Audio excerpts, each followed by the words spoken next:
In 2013, I was able to visit Gaza, already 6 years into a gripping siege.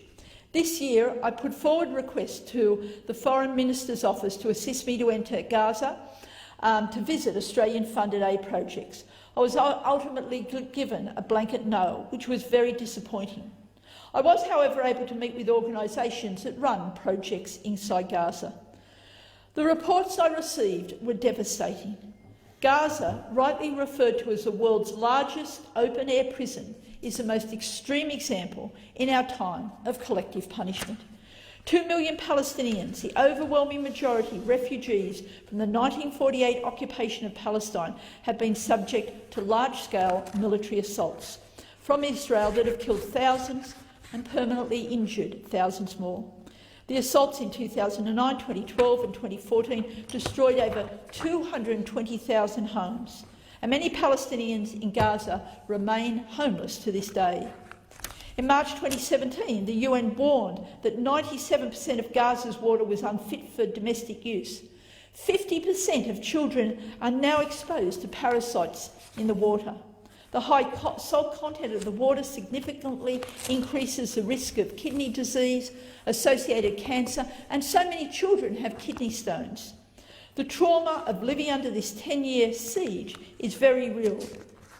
The mental and physical health of the entire Gaza population is impacted by the Israeli blockade. In June 2017, under the request of the Palestinian Authority, Israel began to cut Gaza's power supply. The disruption to power has been an ongoing problem for the besieged Strip for the past 20 years, but this current escalation is deadly, and I use that word most emphatically. Israel now supplies only 3 hours of electricity to Gaza each day, and sometimes even less than that. 3 hours or less of electricity for 2 million people.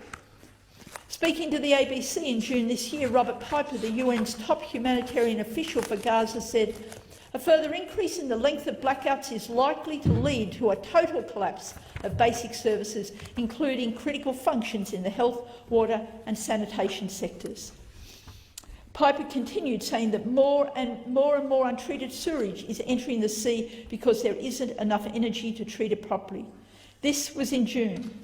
Nearly 2 months on, I understand the situation is further deteriorating. 2 million Palestinians have been held hostage in this dirty form of warfare.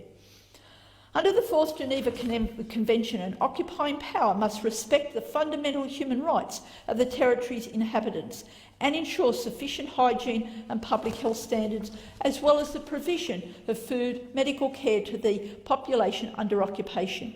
According to the United Nations, regardless of the 2005 so-called withdrawal and the Egyptian-controlled Rafah border, Gaza is considered occupied by Israel. It does not matter that Israel does not have soldiers based inside the Strip.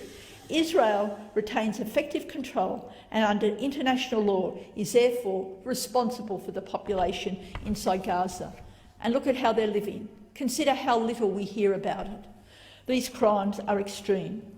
There was so much more that I saw and learnt of the violations carried out by the State of Israel in the days I spent in the region. The crippling of the Palestinian economy, the withholding of bodies from families as a form of collective punishment, the destruction and desecration of sites holy to the Palestinians, the imprisonment of children as young as 8, stories of protesters being shot and killed with live bullets, charging Palestinians in the West Bank 3 times more than the illegal Israeli settlers just for water. The violation of international laws and human rights abuses carried out by Israel are not new, and they are not unknown. We cannot say that we do not see.